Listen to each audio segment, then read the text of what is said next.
안녕하세요 여러분, 성공합시다. 여러분, 우리나라 속담에요, 호랑이는 죽어서 가죽을 남기고 사람은 죽어서 이름을 남긴다는 말이 있죠. 여러분은 이 땅에서 무엇을 남기고 가고 싶으신가요? 우리 삶을 농축했을 때 마지막 남은 것이 무엇이길 원하시나요? 오늘 예수님께서 그걸 가르쳐 주시는데요, 한번 들어가서 보도록 할게요. 지금 오늘 누가복음에서는 오병이어 사건에 이 제자들의 고백이 나오지만 다른 복음서를 종합해보면요, 갈릴리 호수가 이렇게 있잖아요. 그것을 중심으로 예수님은 동북쪽, 서남쪽을 배회하시는 것을 볼 수 있어요. 갈릴리 초기 사역 때는 가버나움을 비롯한 대도시 중심 사역을 하셨잖아요. 근데 이제는 사람들을 피해 다니시는 것을 볼 수 있어요. 자, 그 다음으로 이어지는 장면이 바로 이 가이사랴 빌립보에서의 제자들의 고백이거든요. 자, 그것도 참 의미심장한 게요, 가이사랴 빌립보는요, 그 이름에서 알 수 있듯이 분봉왕 빌립이 황제에 대한 충성을 담아 이름을 지은 도시였어요. 그곳은 전통적으로 바알 숭배, 또 로마 황제 가이사랴 숭배의 중심지였어요. 그곳을 지중해에 있는 가이사랴와 구분하기 위해서 분봉왕 빌립이 자기 이름을 붙여서 가이사랴 빌립보라고 불렀어요. 예수님은 이렇게 세상의 가치가 충만한 이곳에서 예루살렘을 향한 여행, 즉 십자가를 지시러 출발하세요. 자, 지금 사람들 사이에 이슈가 뭔지 기억나시나요? 예, 맞아요. 예수는 누구신가? 도대체 그 사람 누구야? 엘리야야? 아니면 세례 요한이야? 막 이랬잖아요. 하다못해 헤롯도 궁금해 했잖아요. 이제 그 질문을 제자들에게 직접 하시는 장면이에요. 한번 들어가서 볼게요. 18절, 예수께서 따로 기도하실 때에 제자들이 주와 함께 있더니 물어 이르시되 무리가 나를 누구라고 하느냐? 대답하여 이르되 세례 요한이라 하고 더러는 엘리야라, 더러는 옛 선지자 중에 한 사람이 살아났다 하나이다. 자, 예수님은요, 따로 기도하셨어요.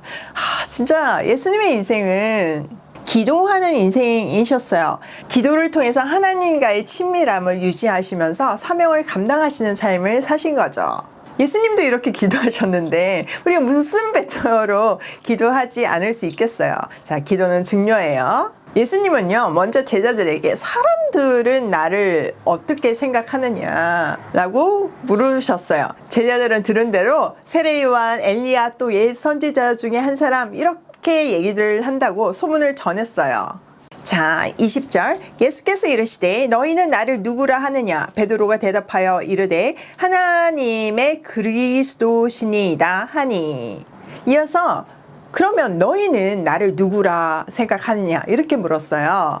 베드로가 100점짜리 정답을 얘기하죠. 하나님의 그리스도이십니다. 사실 그리스도라는 단어가요, 사람의 입으로는 처음으로 고백된 장면이에요. 예수님은 지금까지 스스로 증명하셨고 또 귀신들도 알아봤죠. 그러나 정작 제자들은요, 하나님의 아들이라고 말한 적은 있지만 그리스도라는 기독론적인 칭호는 처음 사용했어요.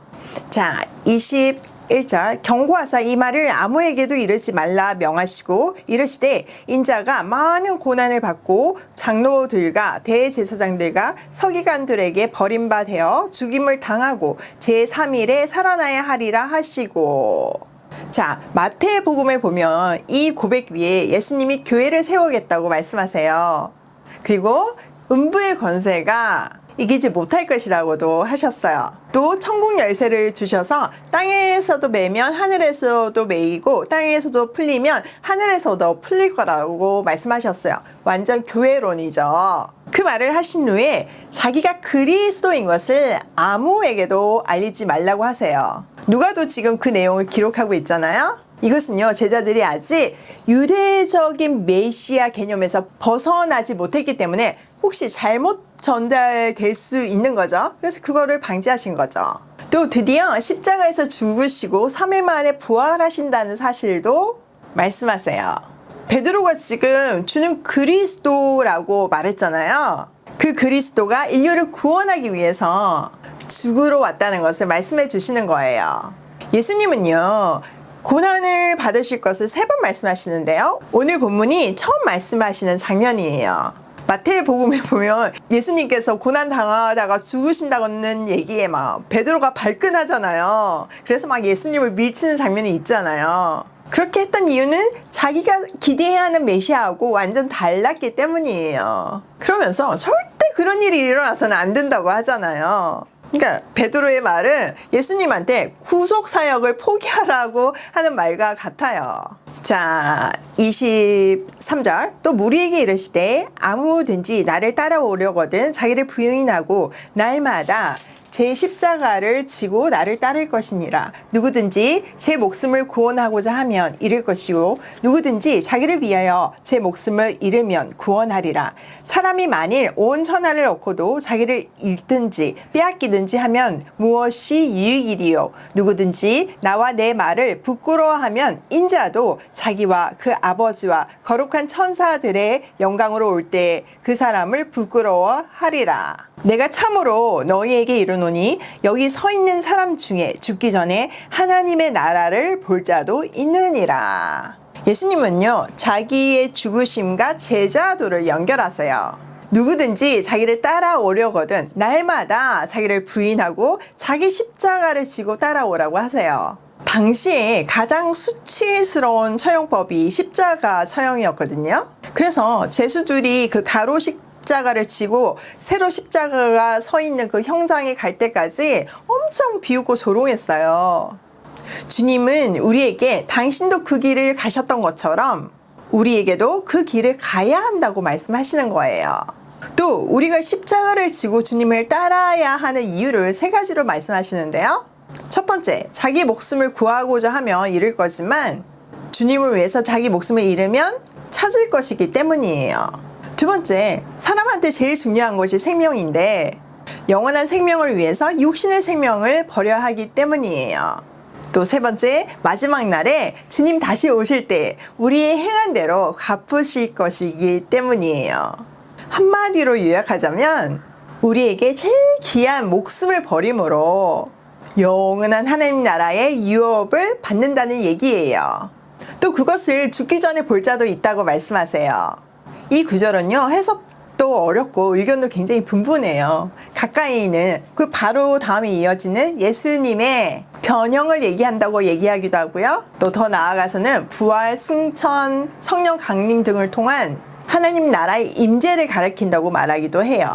자, 28절 이제 그 변화산 사건인데요. 한번 볼게요. 28절 이 말씀을 하신 후 8일쯤 되어 예수께서 베드로와 요한과 야고보를 데리고 기도하시러 산에 올라가사. 자, 순환고지를 하시고 약 8일쯤 후에 예수님은 베드로, 요한, 야고보 3 제자를 데리고 또 기도하러 산으로 올라가셨어요. 이 산에 대한 정보는 정확하지 않지만 산이 가지는 신학적인 암시성은 굉장히 커요. 모세도 엘리야도 시내산에서 하나님의 임재를 체험했고 시내산에서 하나님께서 자신을 드러내시고 계시하셨잖아요. 특별히 모세는 말씀을 받았잖아요. 자, 29절 기도하실 때 용모가 변화되고 그 옷이 휘어져 광채가 나더라. 문득 2 사람이 예수와 함께 말하니 이는 모세와 엘리야라. 영광 중에 나타나사 장차 예수께서 예루살렘에서 별세하실 것을 말할세. 베드로와 및 함께 있는 자들이 깊이 졸다가 온전히 깨어나 예수의 영광과 및 함께 선 2 사람을 보더니. 자, 제자들이 졸고 있어요. 그때 예수님이 변형되셨어요. 십자가가 무슨 얘기인지를 모르니까 이 제자들이 졸고 있는 거죠. 그러니까 조는 것은요, 영적으로 깊은 관계가 있어요. 예수님께서 기도하실 때 그 얼굴이 변하고 그 옷이 눈부시게 휘어지고 빛이 났어요. 이 땅에 오시기 전에 하나님으로서의 영광된 모습과 또 미래의 승리하실 모습을 보여주는 거죠. 그런데 갑자기 모세와 엘리야가 나타나서 예수님과 이야기를 해요. 그들은 영광에 쌓여서 나타나서 예루살렘에서 이루실 일, 곧 그의 떠나가심에 대해서 말하고 있었어요.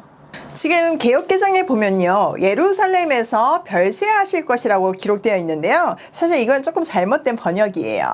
새 번역과 NIV 버전으로 보면요, 예루살렘에서 이루실 일을 위해서 출발하신다고 말하고 있어요. 다시 말해서 십자가를 지기 위해서 출발하신다는 말씀이시죠. 또 여기서 왜 모세하고 엘리야가 등장했을까요? 모세는요, 출애굽을 통한 구원을 상징하고 있고 엘리야는 종말의 소망을 예표하고 있기 때문이에요. 두 사람의 메시지를 합친 것이 예수님이죠. 우린 여기서 종말론을 볼 수 있는 거죠. 구약과 신약은요, 항상 짝을 이루고 있어요. 구약은 오실 메시아에 대해서 얘기하고 신약은 오신 메시아 그리고 다시 오실 메시아에 대해서 얘기해요. 그래서 구약에서는요, 메시아는 이런 방법으로 오시고 이런 일을 하실 겁니다. 이런 일을 하시는 걸 보면 그가 메시아인 줄 아십시오. 이렇게 얘기하는 거예요. 우리가 이사야를 통해서 엄청 확인하고 있잖아요. 구약이 긴 역사 속에서 여러 사건과 여러 사람으로 예수님의 이야기를 했다면 신약에서는 그게 바로 나야 라고 하시며 예수님의 사역을 통해서 요약 정리하고 있는 거예요. 제자들은 졸다 깨가지고 예수님의 영광도 보고 또 함께 서 있는 엘리야와 모세도 봤어요. 자, 거기에 대한 반응 한번 볼게요. 33절. 두 사람이 떠날 때 베드로가 예수께 여짜오되 주여 우리 여기 있는 것이 좋사오니 우리가 초막셋을 쥐때 하나는 주를 위하여 하나는 모세를 위하여 하나는 엘리야를 위하여 하사이다 하되 자기가 하는 말을 자기도 알지 못하더라.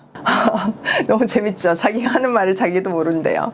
자, 두 사람이 막 떠나려고 할 때 베드로는 여기가 좋사오니 초막셋을 지어서 하나는 선생님, 하나는 모세, 하나는 엘리야를 모시고 싶다고 말해요. 베드로는 그 말을 하면서도 자기가 무슨 말을 하는지도 모르고 있다고 누가 기록하고 있죠. 천국 경험이 너무 좋아서 아무 말 대잔치를 하고 있는 거예요. 근데 왜 초막이라는 단어가 튀어나왔을까요? 유대인들은요, 출애굽의 구원과 강야에서의 은혜를 기념하는 초막절을 굉장히 중요하게 여겼어요. 유대인인 베드로는요, 그것을 제안한 거고 예수님이 거절하신 거죠. 자, 그 다음 34절. 이 말 할 즈음에 구름이 와서 그들을 덮는지라. 구름 속으로 들어갈 때 그들이 무서워하더니 구름 속에서 소리가 나서 이르되 이는 나의 아들 곧 택함을 받은 자니 너희는 그의 말을 들으라 하고 소리가 그침에 오직 예수만 보이더라. 제자들이 잠잠하여 그 본 것을 무엇이든지 그때에는 아무에게도 이르지 아니하니라. 자, 하늘도 그 거절을 표현했어요. 구름이 막 일어나가지고 세 사람을 싸니까 제자들은 두려움에 사로잡혔어요. 그리고 구름 속에서 이는 내 아들이요 내가 택한 자다. 너희는 그의 말을 들으라 라는 소리가 들려요. 자, 이 구름이 덮는 장면은요, 출애굽기에서 구름이 성막을 덮는 장면을 떠올려요. 하나님의 임재를 상징하고 있는 거죠. 또 하늘에서 음성이 들리는 거, 언제 또 그런 일이 있었죠? 네, 맞아요. 세례 받으실 때 그런 일이 있었어요. 예수님께서 공생의 시작을 세례 받음으로 하시잖아요. 그때 하늘에서 이 음성이 들렸잖아요. 근데 다른 점이 있어요. 그의 말을 들으라. 이 말을 통해서요, 예수님은 하나님의 대리자이므로 그가 전하시는 하나님의 계시의 말씀을 들어야 된다는 말이에요. 즉 세례 때에 이어서 예수님의 정체성과 사역에 대한 확증인 거죠. 자, 그리고 36절에 보면요, 그 소리가 그침에 오직 예수만 보이더라 이렇게 기록해요. 이제 구약을 상징하는 모세와 엘리야는 사라졌잖아요. 자, 모세하고 엘리야는 사라지고 예수님만 남은 거잖아요. 그러니까 구약은 이제 예수님으로 완성된다는 것을 말하는 거예요. 오직 예수만 남아야 된다는 것을 강조하는 거죠. 제자들은요, 이 엄청난 영적인 경험 후에 아무 말도 못했어요. 예수님은요, 이스라엘 백성들이 6월절에 어린 양의 피로 구원을 받은 것 같이 우리를 구원하시기 위해 이 땅에 오셨어요. 또 그 구원의 방법은 십자가에서 우리 죄를 대신해서 죽으시는 거였어요. 그 십자가의 보혈로, 그 십자가의 은혜로 우리는 사망에서 생명으로 옮겨진 존재가 된 거예요. 오늘 본문은요, 우리에게 우리 인생에서 무엇을 남겨야 되는지를 아주 강렬하게 말해주고 있어요. 우리는요, 예수만 남기는 삶을 살아야 해요. 날마다 나를 부인하고 그분이 걸으셨던 십자가의 길을, 나의 십자가를 지고 묵묵히 걸어야 하는 거예요. 물론 쉬운 거 아니죠. 그런데요, 할 수 있는 방법도 하나님이 알려주셨어요. 바로 그의 말을 들으라. 우리는 이 성경 말씀을 통해서 그의 말을 들음으로 십자가의 길을 갈 수 있어요. 십자가의 길을 날마다 갈 수 있는 에너지와 확신을 가질 수 있어요. 물론 이게 하루아침에 되는 것도 아니고 하루아침에 깨달아지는 것도 아니에요. 반드시 시간이 필요해요. 구약에서 오실 예수님에 대해서 오랜 시간 동안 수많은 스토리로 얘기했던 것처럼 우리는 이제 우리 인생이라는 시간 속에서 매일의 십자가를 진 스토리를 통해서 우리 인생 속에 예수만 남길 수 있는 거예요. 저는 정말 제 삶에서 예수만 보이기를 간절히 소망해요. 오늘도 그의 말을 들으라, 예수만 보이더라를 살아내며 고고싱해요.